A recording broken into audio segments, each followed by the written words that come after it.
It's that time talking FSU football with all of you each and every Wednesday night, 6 Eastern, but you can get it multiple times per week with George Itis from the Renegade Report, breaking down FSU football. Leave those comments and questions. We'll get to it. George, how you doing tonight? Hang in there, man. Went and did my patriotic duty yesterday.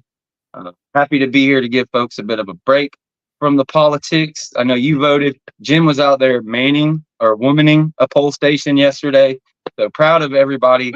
I know Chris went out and voted. I know James voted. I know Tiny Hat went out and made his vote. Pretty sure Deshaun voted too. So proud of all my people that went out there and voted. Politics isn't what we do, so we won't talk one side or the other. But happy to be talking about some football. And with that winding down, seems like we'll start to get some more people as we count down the last 3 or 4 weeks of hell for Florida State. There's all kind of interesting stuff that's coming up. So it's going to be busy here in the next month. But yeah, still 3 more weeks of tough stuff. But plenty to talk about between the college football playoff, the coaching situation, where it's going to go forward. And we even talked a little bit about previewing Notre Dame, but it's like I didn't even preview UNC last week because it's like, well, here's what's going to happen. It's like, it's tough, but how are you doing, Mark? How are we doing over there? You in Daytona right now? We're doing well. Absolutely doing well. Yeah, I guess it took a Florida State team this bad for Mac Brown to finally win a game against FSU. Oh my goodness. This is what it took. That picture of him with his hands on, Mike Norvell's shoulders and like pretty much consoling him in like a 5-minute conversation. Like it really, you saw that going on in pregame and you knew you had no chance. Really tough spot for Mike Norvell. You try not to hammer on him, but at this point in the season, it's what I've told our audience. The reason we're not doing a ton of shows, like I'm not in the business of just crapping all over my program. But you're to a point now in the season where you want to talk about lame duck. That's what's going on. The offense isn't trending the right way. It's getting worse. Everything has got worse since Georgia Tech. Worse. You get the one win. You piled up this roster. You lost a ton of guys to the NFL. You come into year 5. You talk about the strongest, the fastest. Could have won 4, 5, 6 games, and the conversation's a little different. But everything you've built up over that time period, all the relationships you built, all the momentum, the reputation of your program, it's all gone. It's all gone. It's like, the Rocky movies. Everybody loves Rocky. Rocky 1, he comes from the streets. His coach, gets his wife in a good house. Rocky 2, he's making millions. Rocky 3, the house is getting bigger, and then he loses it all. And he goes down. He's just old, beat up Rocky, and he has to fight his way back to the top. Beats the Russian, all that stuff. Like that's where Florida State is. They're not Rocky on top of the world with a heavyweight belt being like, okay, now we can get this 5-star. And they've just got to be able to go out there and scrap. And that was the issue with this staff from day one. It was never that staff. It came along during COVID 2021. Like you can't ignore that. That happened. But at the same time, you've got to have guys that can come in and recruit regardless of the record, regardless of anything. They just have to be recruiters.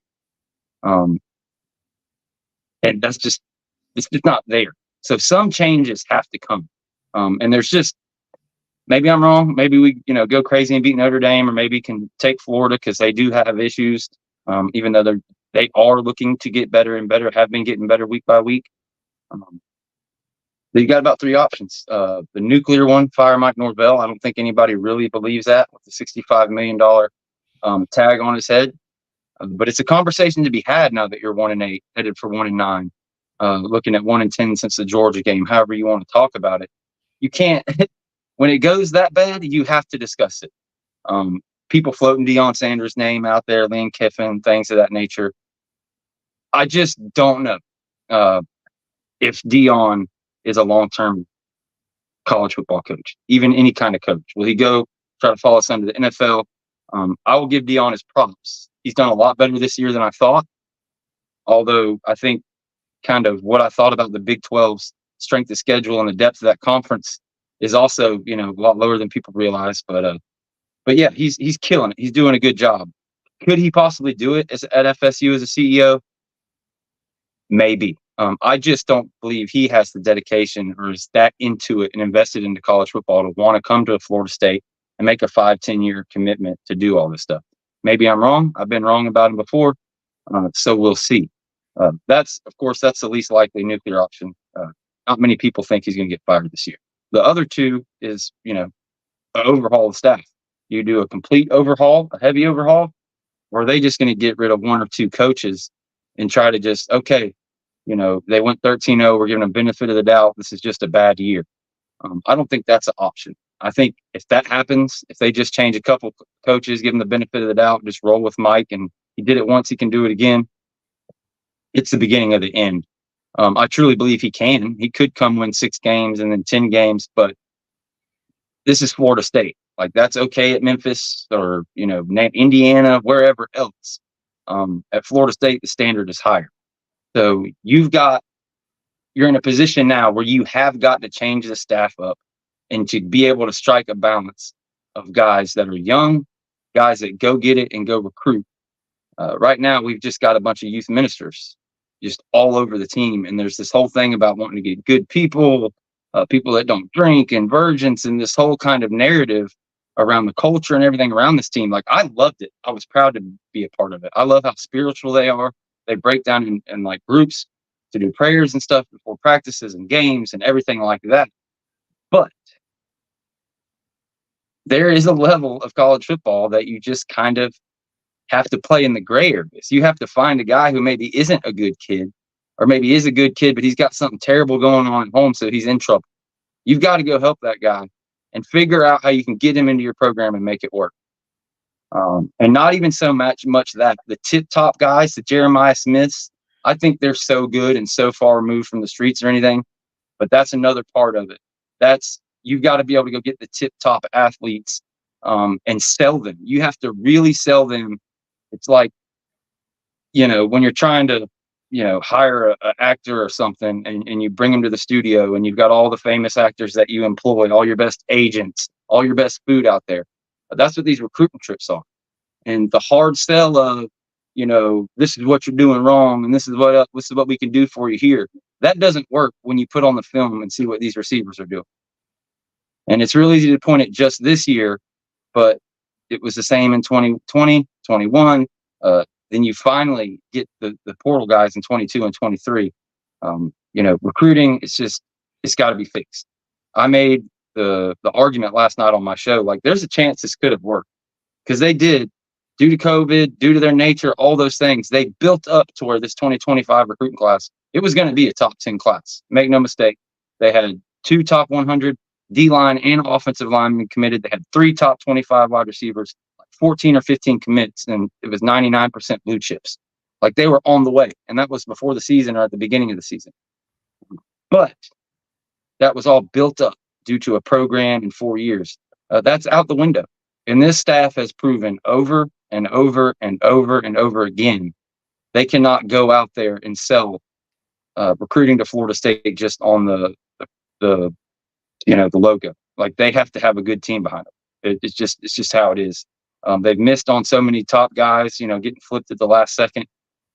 To this point, they fixed it in the portal. But, this team can turn it around. They can do this, they can do that, but there are no more excuses left. And it's just tough listening to the way that Mike talks. He's giving you the coach talk thing of, like, everybody's trying their best, and we're not going to let any coaches go, because I think the best thing to do is to coach these guys every day. And I've seen it happen over my whole career. And it's like, we get it. And I trust you, and that's what you got to do. But at some point, you got to call a spade a spade. At some point, like, okay, how much worse could it get? How much better are you expecting it to get? I'm not one of these people that says you have to fire the coaches now to get ahead of it. I don't know how much that helps you, firing the coaches before the end of the season, because all the good teams' coaches aren't leaving early. So, you can't hire them until they're done. But, I would like to see him maybe, I don't know, get on a coach's ass in a press conference, pick out a player to really get on him. We've talked all year about on the sidelines how usually he's animated, tearing people up, ripping them, this and that. But, whether it was the college football playoff, whether, the snub, whether it was getting beat by Georgia and all those guys deciding not to play, whatever it is, something broke this staff.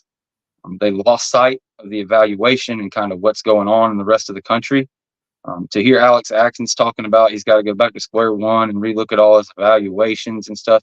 You've been with these guys for 5 years. Like, these are your guys. They got 13,000 snaps and you misevaluated them all. Jordan Travis, it's something that you've known me for a couple of years now, Mark. How much did I talk about how people don't realize how much Jordan Travis leveraged that line of scrimmage and put defenses in binds? Like, he didn't even have to run the ball. It's just the fact of that he could on third down or whatever the case may be. It made the blocks for all those guys better. And even when they had breakdowns, he would make these crazy escapes. But at the same time, in 2022, you had a decent run game, bit of a step back last year, but also guys all just terribly hurt. Was that luck? Turns out, no. That's just the shape. These are just the bodies we have. There was a lot of hope. It was built up that we were going to have that 22 run game maybe a little better. You're super, seniors across the board on the offensive line, and it just hasn't been. You missed on quarterback. You missed on several things. We can go over that all day long, but yeah, this. Don't look for hope. Anybody that's telling you this or that's going to happen in the next couple of weeks, it's just pretty much BS. But there's a lot of conversation and posturing on, what's going to happen. Which change will it be? They're going to change the head coach. They're going to change 2 or 3 guys. They're going to change 4 or 5 guys. I guess the next thing would be, like, what's been holding back these coaching decisions? Like, how come Shannon kept his job for all these years? How come they didn't? How come it was only Woodson? There's so many questions. Is it the administration saying, Mike, you can't fire these guys? Mike, you can't hire these guys? Or is it Mike telling the administration, no, I want to keep these guys? If it's Mike that said that, and Mike is the one that's calling the shots, Mike is the one that gets to decide how many coaches leave, et cetera, I'm not in too bad of a mood about the program. Like, we can get the right coach in there and fix it. If Michael Alford is getting pressured by administration and boosters and things of that nature, that we have to keep Dugans, we have to keep Hagens, we're only going to make so many changes and we're not going to give Mike the ability to make these changes, then FSU, it's really bad. You're looking at Cleveland Brown stuff, and it's really scary because all this came to a head in 2017. Michael Alford took over the boosters after Norvell left, or after Fisher left. He eventually isn't like they hired him as the athletic director while he was the head of the boosters. He went straight from there over. It was my belief from people I talked to him, what I thought, that he revolutionized the booster system. Back in the old days, the boosters had all the power. It wasn't really the AD and the head coach. Like, when it came to coaches and things like that, outside of Bobby in his prime, like, Jimbo did not have that. It was like, oh, this is how much you get for this. And that was a huge problem. So I thought we were past that. I thought Michael Alford could see farther ahead and like knew what it takes, and I still do. I think that's BS. But if that narrative comes out, and you only change 1 or 2 coaches, and it turns out you didn't have the money or you weren't willing to do this or that, that's truly scary. I don't think that's what it is, but that would certainly be a huge problem.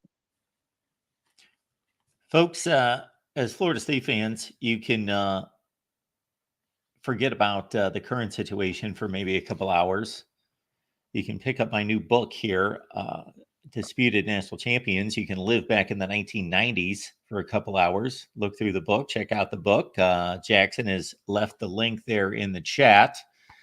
So, yeah, this is a history book, but it's way more than that. So we go through the 1990s. Each season during the 1990s, we dissect all the storylines, all the major players that made the championship race what it was, all the big games, how the championship race concluded down the stretch, the postseason berths that were named, how the postseason went, how the vote went, and then talk about, who got left out, who got screwed, who got elevated that didn't deserve it, all those sorts of things. Did the vote make sense?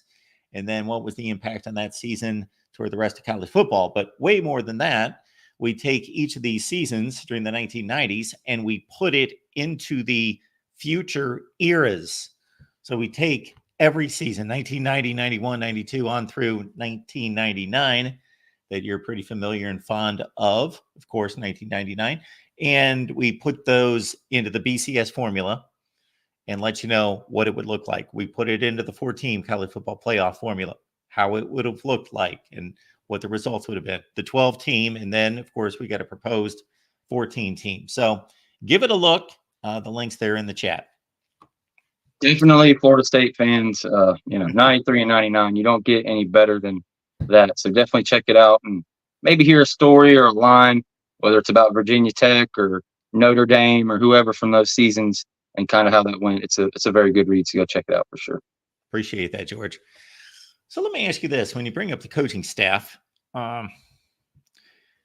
so either none of them are getting the job done this year because there's no unit on this team that's performing up to the standard, or maybe one.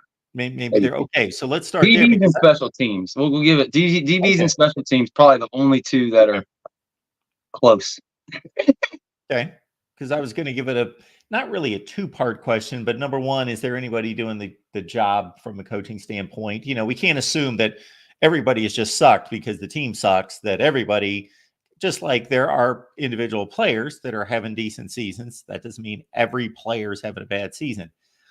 So if you were going to keep any of these guys, like who do you think, is there anybody on this coaching staff, either one of the coordinators that you think, maybe even if they're not having a great season this year and haven't been able to get the most out of their unit this season, that they've shown in the past that, yeah, we can do an overhaul, but I'd like to hang on to that guy or that guy? Yeah. And this lands right on kind of my preferred scenario. In my heart of hearts, I would prefer Mike to stay and wipe it all out, hire 2 new coordinators, the whole 9 yards. But in my mind tells me that's not going to happen. But what my hope is that it'll land somewhere in the middle with 4 or 5 guys to be replaced. I brought up earlier about how you have basically the same guy outside of Pat Surtain at every position, same recruiting style, that youth prime minister, really nice, not going to say the S word or the F word and all that stuff. Not to hate on that type of person. You might fall in that category. I love it. But I'm sure you're probably wouldn't be happy to go to these different high schools and have to kiss these high schools kids' butts, for 80 hours a week when you're also a football coach.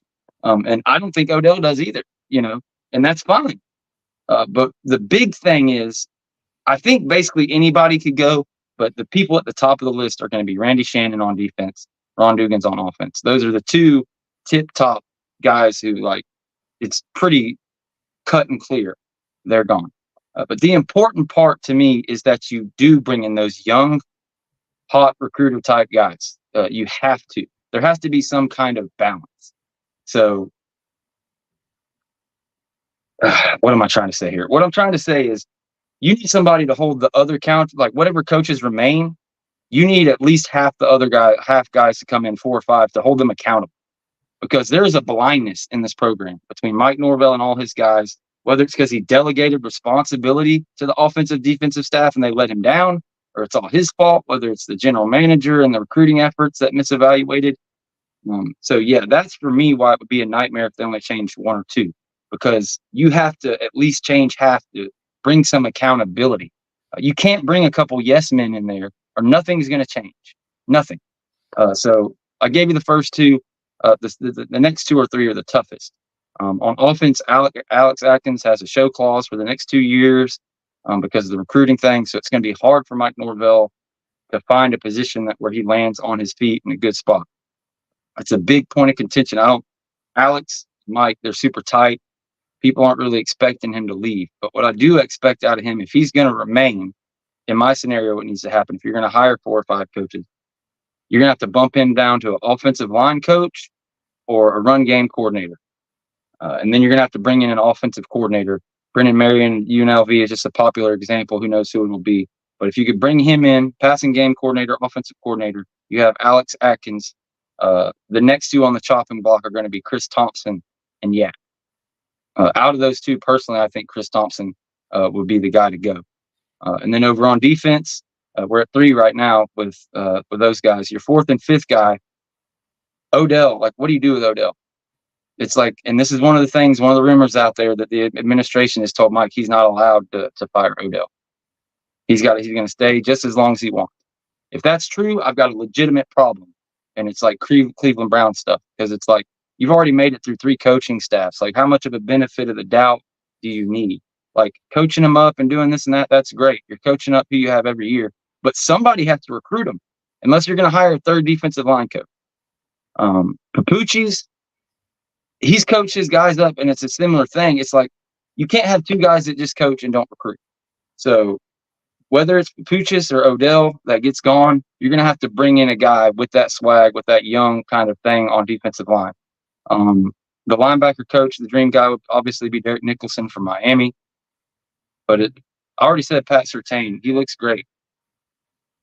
There's rumors of him going elsewhere, or he could possibly be that 5th coach because he's going to the NFL or gets an offensive coordinator or defensive coordinator job at a bigger school. But yeah, I think for the most part, the guys that I wouldn't expect to go that are actually safe, right or wrong, I think Adam Fuller stays. Yak has a good chance to stay.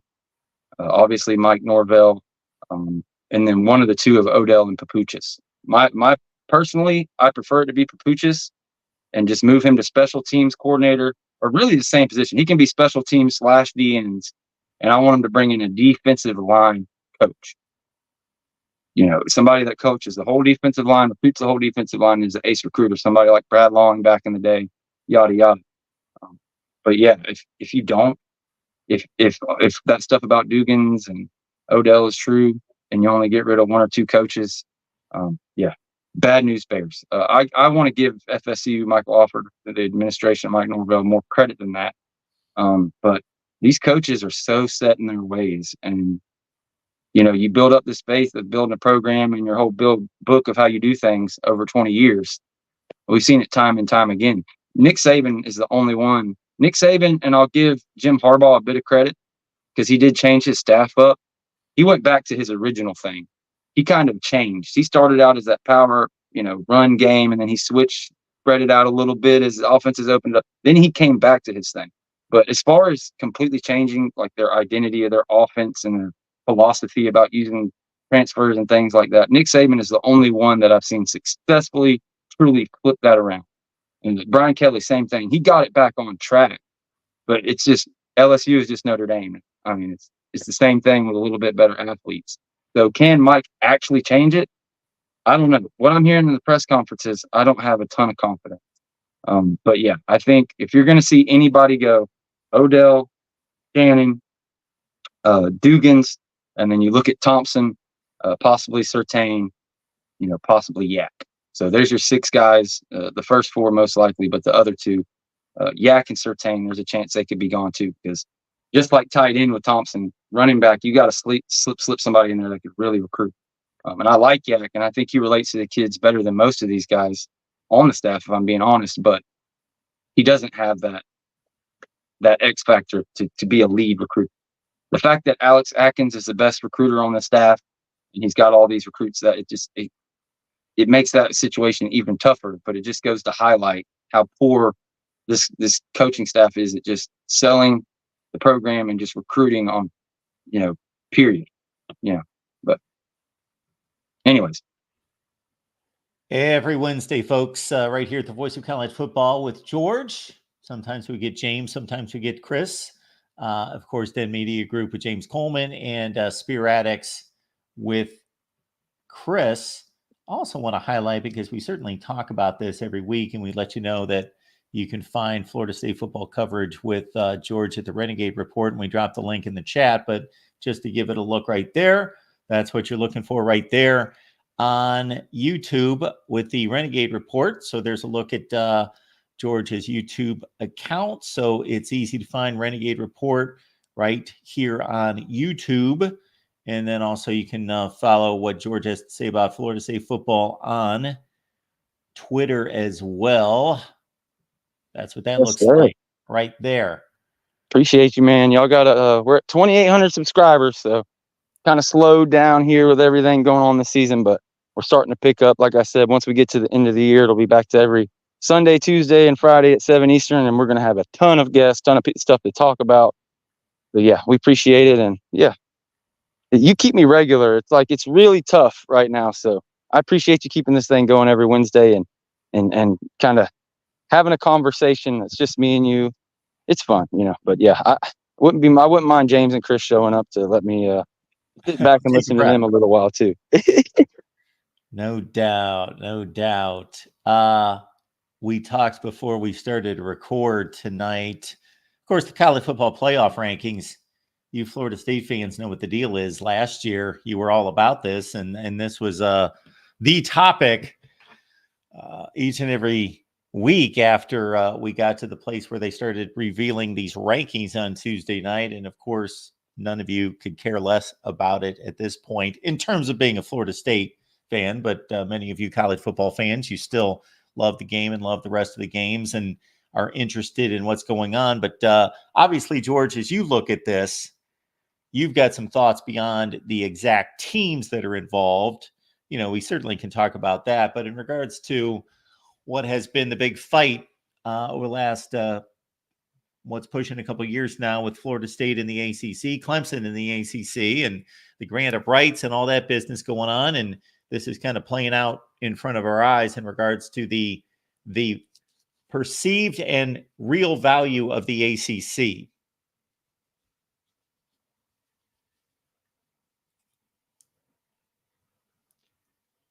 Did I lose you?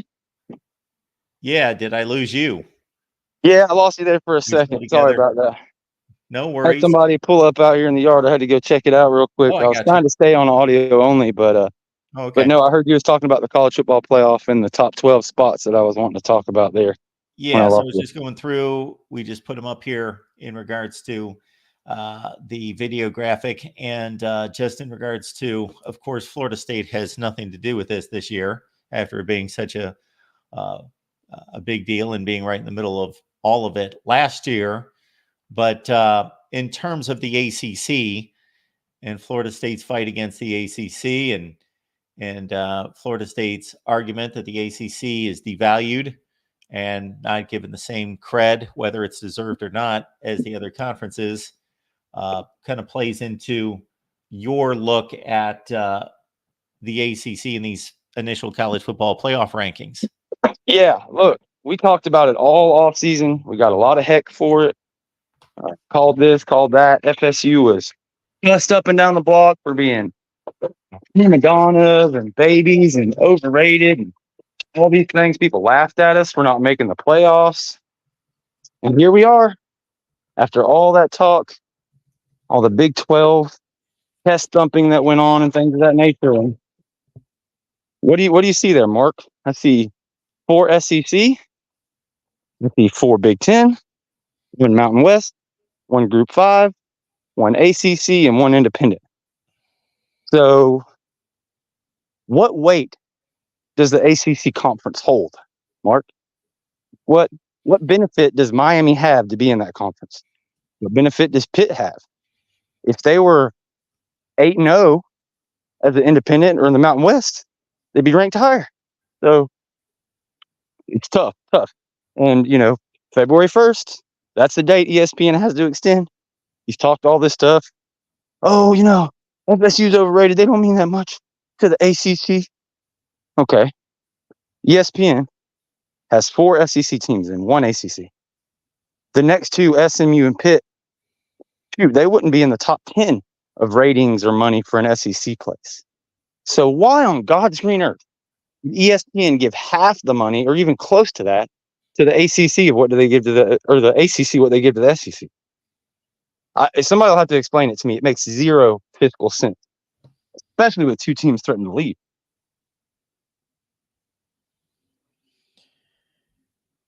Yeah, so this is obvious, a combination of football value on the field. You got to win the games to be in this discussion. But number 2, it's obviously this playoff committee's evaluation of how good you are in these games and their performances, the wins and the losses.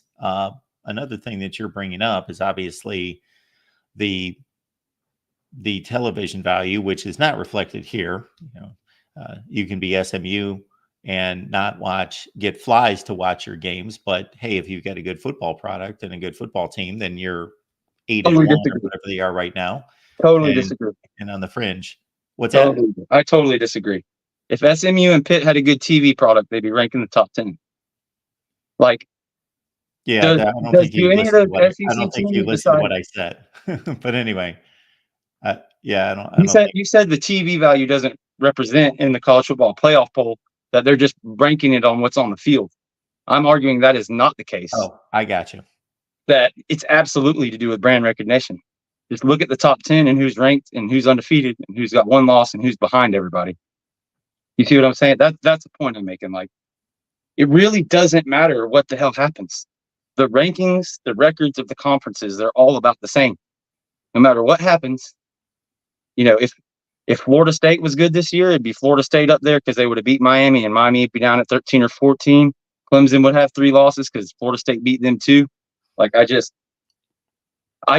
seems like almost some of the stuff that you talk about in politics where people are on so polar opposite sides. Like, if I'm at ESPN, I don't see how, like, BYU, Boise State, Notre Dame, like, they're all one's brand new in the Big 12, one's one's an independent, one's a Mountain West Conference.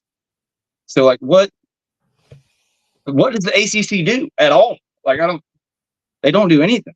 Like, it doesn't bring any value. FSU, Clemson, Miami bring value to the ACC. It's been diluted to the point now where it's like, even if you were a great football team in the ACC, maybe this is a sore subject. Sorry to interrupt you there. I had all kind of crazy stuff going on, but go ahead. Oh, you're fine. Yeah, I think there is a. So if you look at SMU, you take SMU and you take their schedule, their results, what they've done, what they've accomplished, and transfer it to a blue blood. Who knows where they'd be ranked? We don't know.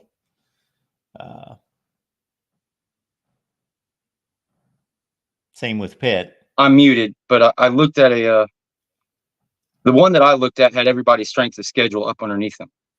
And there's zero difference in the top 12. They're all relatively the same, except for like Boise State, and BYU, I think, is a little bit lower. But Georgia's number one. The SECs are so far, it's not even a competition between the SEC and the Big Ten. Like, Georgia's number one, Alabama's number 5. Maybe that's true, but I also saw Vanderbilt, played all the best teams down to the wire, beat Alabama, all these things. So it's parity. Every other league sucks. With SEC, it's quality losses, just like it kind of always is, But what are you going to do? It's hard to argue it. Like, it was already a thing. Then you add 4 more power programs to each conference. Like, it's just, you have a power 2 and a G7. It's just what it is, unfortunately. Like, there's not much of an argument left. Like, the whole Big 12 conversation has completely died. If it wasn't for Colorado, boy howdy, what would they do? They would be BYU and Colorado. It's, college football is going to a rough spot. I'm just ready for it to. I wish there was some way to take all this out of it, all the auto bids and this conference gets that. But unfortunately, it's just the nature of it. There's too many teams. People wanted it to get fixed. I think looking at it now, we can all kind of say, dang, we didn't have it too bad back in the BCS era. My opinion anyways, because it's so convoluted. Like Indiana. They're undefeated. What's the difference in Indiana and Oregon? And Ohio State's got a loss in their head of them. Yeah, well, there's no difference except for the brand name. That's the only difference. They don't have. Whoa. Ohio State's beaten Penn State. Indiana doesn't have a win anywhere close to Penn State. They've got a better win, that's fair, but they've also got a loss. Well, they get a loss to the number 1 team in the country that's undefeated. But Indiana's sick.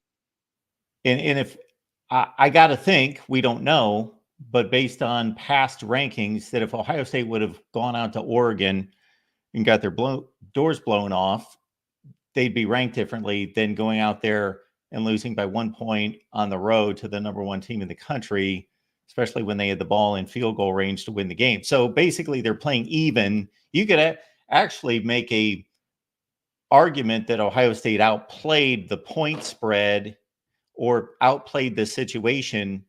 If you lose by, if you believe in the 3-point weight given to home field advantage, especially in tough places to play, than actually Ohio State by losing by 1 point to the number one team, in which they, again, if they had one more second, they would have kicked the game-winning field goal. Then they played either an even game or they played better than Oregon, considering it was on the road. So I think a lot of weight is given to that loss if you lose like that. I'm trying to see a team on there that lost a bad game. Tennessee lost to Arkansas. They're 5-4. They're an okay team. That's kind of a different evaluation to me. I just take, for example, Miami. Is Indiana's strength of schedule worse than Miami's? Is it a lot worse? I don't know.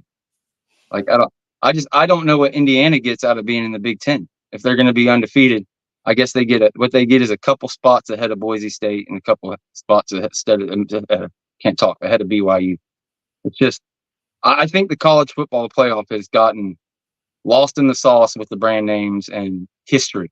You said it, and I think you meant this season with this game, but I think they look into the 10 years down, like they look at Blue Buds. It's just, maybe it's just me, but it just gives me a crappy feeling that, okay, if you really think Ohio State's that much better or Alabama's better than all these teams with 0-1 losses behind them, then let them keep winning games and show it. But now, what happened? Even if Indiana, if they don't play Ohio State this year, how do they get ahead of them? Even if, it's like, if they keep winning, it sets a precedent that I can't stand. And I don't understand why so early in the season. It's why I hate the preseason polls. Maybe that's the answer. Maybe you wipe out the preseason polls and everybody starts at square one and you just go off what you see on the field. But yeah, I don't know. Well, there's a lot of stuff about the College Football Playoff Committee that they claim, and we can't know for sure, meaning that, number one, they're not affected by the polls. Number two, that they scrap the results every week and they start over and they build a new top 25 or a top 50 or whatever. Obviously, if you've got a top 25, they know who's 26 and 27 and 28, et cetera. So they're ranking a zillion teams. So I hope so this is what I think the answer is. Just call it a power ranking. If it's just a power ranking, call it that. Well, that's what it is, isn't it? No, they call it the college football playoff selection, the poll. It's not supposed to be a power rating. Power ratings, they don't come, that's totally subjective. The way they sell it is that it's basically a resume ranking, but it's combined with their football knowledge of telling you who the best teams are. It's a combination. There's a resume portion to it, but they also they've said from day one that they're also rating the football talent. Yeah, I think they do what you're talking about until it comes down time to put them in. And then like you said, there's no way to know because the process isn't shared. Then it's just all right, this is what we're going to do. Let's figure out the excuse almost. Or, all right, here's what ESPN said. We'll never know. Maybe that's the answer. Maybe they need to release the transcripts of those conversations or make them public. That would be phenomenal. I mean, that'd be great TV. Here's another one to do with the playoff. They had a conversation recently about the injuries. So somebody asked them, so does injuries count against you? And the guy's like, no, well, we don't count injuries against you, but we do look at your production. So if your running back is all your running production and you lose them, then hell yeah, it's just so convoluted and there's so much room for error. I think that's how we got into the 12-team playoff. It's almost like they wanted it to go that last way to make it go through or something. But I'm just glad that I'm not glad. I'm upset. I'm terribly upset about how Florida State season is, but I am a little bit happy to be able to be critical of this whole thing and not have to worry about actually getting left out because, yeah, it's a pile of mess to me. I don't understand it. Well, my personal rankings are somewhat different, but I do it differently. And I'm not defending the College Football Playoff Committee because I've certainly been very critical of them in the past. I just can't tell you for sure whether they're being completely honest and forthright because I think that those rankings are fairly reasonable. I have a few issues here and there. I think Texas is too high, and a few things there, but not by much. There's still a team that only lost to Georgia, but I do think that they're too high. And then obviously, when you are in charge of the rankings, then you could use the rankings to defend wins and losses based on your own bias and based on, you can make a circular argument and say, well, they got 4 ranked wins. Well, who did the rankings? You did. And so there's always that part of it too. Yeah, Georgia and Alabama, especially Alabama, is just feeding on what they started the year with. I mean, 2 losses. And it's because, oh, we lost to big bad Georgia, but then Georgia about lost to Kentucky and they did lose to Bama. It's like, yeah, it all comes down to, obviously you have to win. You can't do what Florida State did. It doesn't matter where you start out if you do what Florida State did. But yeah, the beginning of the year rankings are so like, imagine if Pitt would have started in the top 10, where would they be right now? It wouldn't be 18th or whatever it is. Okay. So this is where I'm not arguing with you, but I'm also not agreeing with you because I just don't know. What you're saying is that the college football playoff rankings are being impacted by the AP rankings. The preseason rankings for sure. Yeah. Without a doubt. Of course, none of us thought Pitt would do anything. Exactly. So are they impacted by that, or are they impacted by, it would have been more interesting in Pitt's case if we would have seen a rankings a week ago, but they just got annihilated by SMU, just got crushed. The game was 48-11 in the fourth quarter. They got steamrolled. So that's the committee's out there that they finally played somebody, and this is what happened. Otherwise, what is Pitt's best win? But Alabama lost to Vanderbilt. It doesn't matter if it's close. They're a 500 ball club. Yeah, but Vanderbilt's done a lot of good things outside of that game against. So has SMU, though. I mean, but it's the ACC. They're the second best team in the conference. But you're comparing a team that won. With Alabama, you're comparing a very close competitive game that went down to the last play of the game, basically, with Vanderbilt. But a 500 team versus one who's going to be going to the conference title. Like, you lose close to the good teams, you're supposed to blow out the 500 teams. Like, I'm with you. Like, this isn't a big argument. It's just looking at it. But 525. What, they're 4-3 or 5-4? I think they're 5-3, aren't they? Sorry, Vandy. I didn't mean to crap. They go to 5-4. I think I'm thinking of their conference record. Maybe they're like 4-3 in conference, and then like 7-3 overall, or something like that. 7-2. Yeah, I think they're either 5-3 or 5-4 because everybody's played either 8 or 9 games. But to me, Vanderbilt's been outside of a game against Georgia State, which I don't know what happened there, but it's still Vandy. Let's not oversell them, but they've played really well this year. So let me ask you this: so it was Vandy 7-3. They beat Bama. Okay, is Vandy ranked at all? By me, they are. By I don't know that I can't. Are they ranked? No, I don't think they are. Okay, so Alabama lose. If Alabama's record was the same as Vanderbilt's, where would they be? Because they're 12 with 2 losses, and one of them's to Vanderbilt. Well, yeah, but you'd have to go through the whole schedule. You can't just. We'd have to look at Alabama's entire schedule versus Vanderbilt's entire schedule. Yeah, you can't do that. I mean, you can. Like, we can sit there and have that conversation, but it's a resume ranking. Of course, you'd have to look at their whole schedule. There's not enough schedule for 10 different. Like, Alabama's schedule isn't that much harder that they drop 10 spots for like Vandy's on like Alabama's schedule, and they beat them head to head.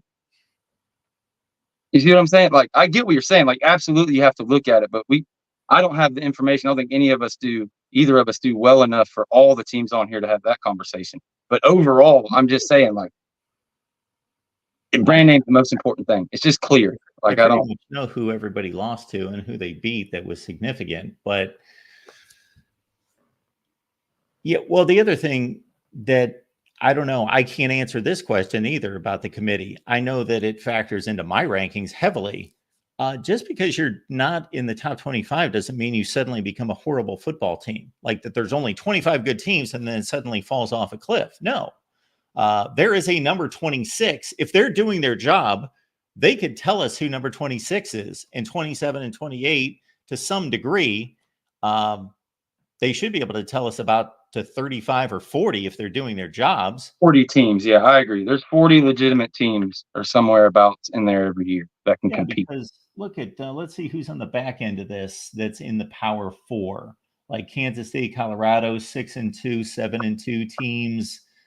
Texas A&M, they're 6-3, I believe. Like Louisville, 6-3.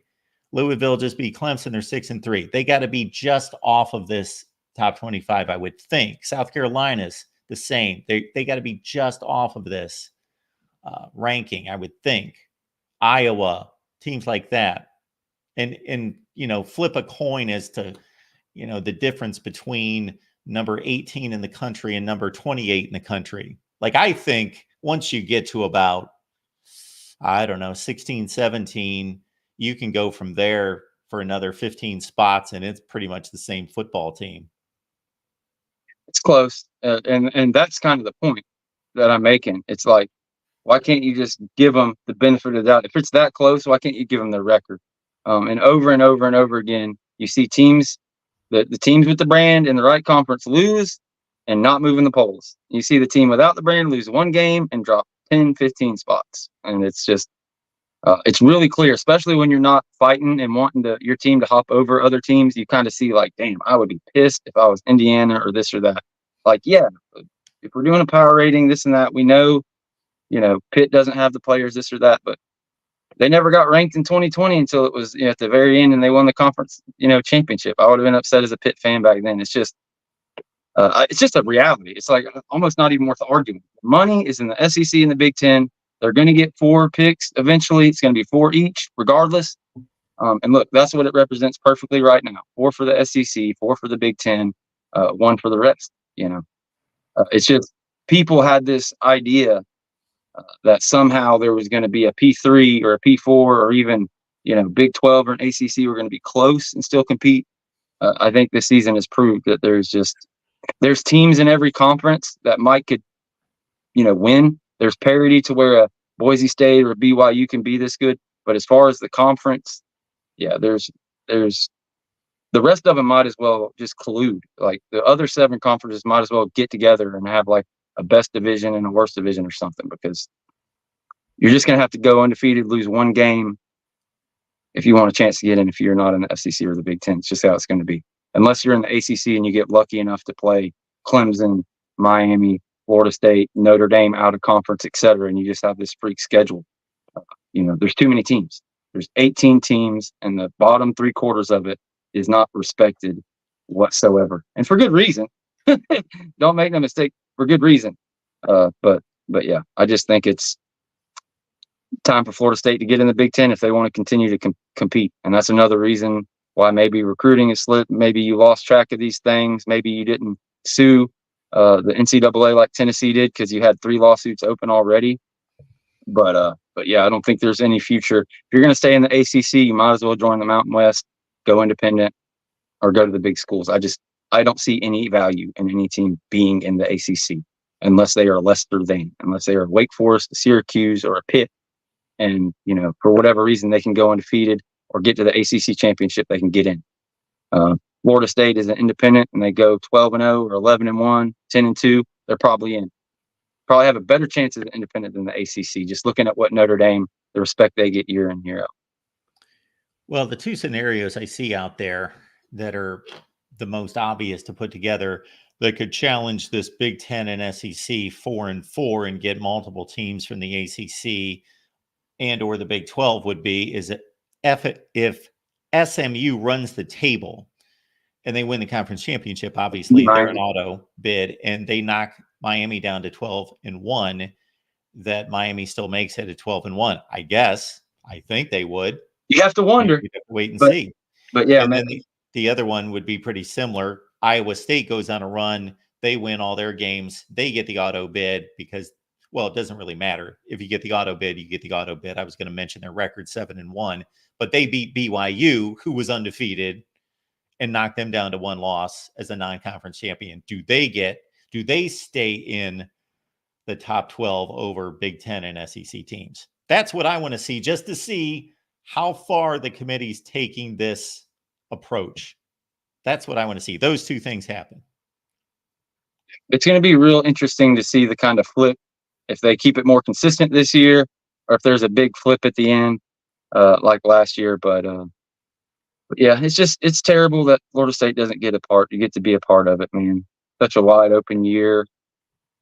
But oh well, we'll get back up in there. We'll get back in that top 12 before it's all over. Who knows if it's going to be in the ACC or in the Big Ten or what? But yeah.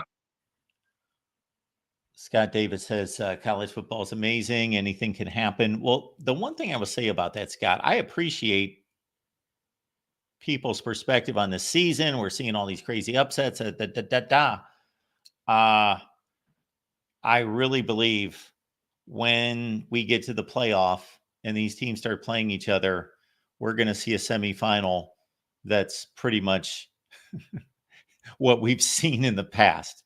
I'm going to be surprised if BYU shows up at the college football semifinal, or Iowa State or SMU.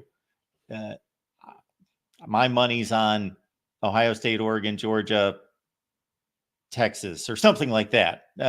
My money is really, when it really comes down to it, it's not just anything can happen. Yeah, I really worry, especially because the teams in that position are going to be playing a top 4 team coming off a bye week, or however. I don't know how the time works, if there's a week in between them or whatever. But those teams on a bye after having all that time to get rested and everything, and they're the team that has way more depth. And then the Iowa State's going to maybe have to play a tough game in a quarter and then play at Alabama or at Georgia.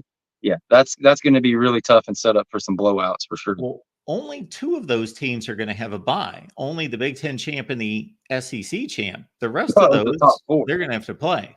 Pardon me? I thought it was the top 4.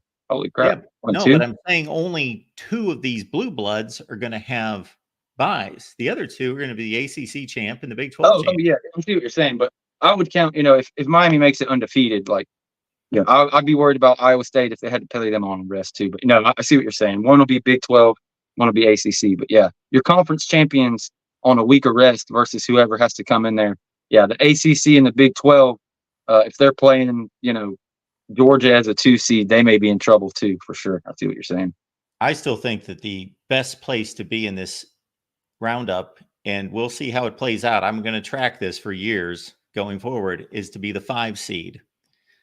Because when you're the 5 seed, you're the best team in the SEC or the Big Ten. The second best team out of everybody else in the SEC and the Big Ten that didn't win the conference. You're whoever, Ohio State, Texas, Georgia, that didn't win the conference, and you're going to play the 12 seed. You're going to play the worst team at home, and then you're going to play the worst conference champion.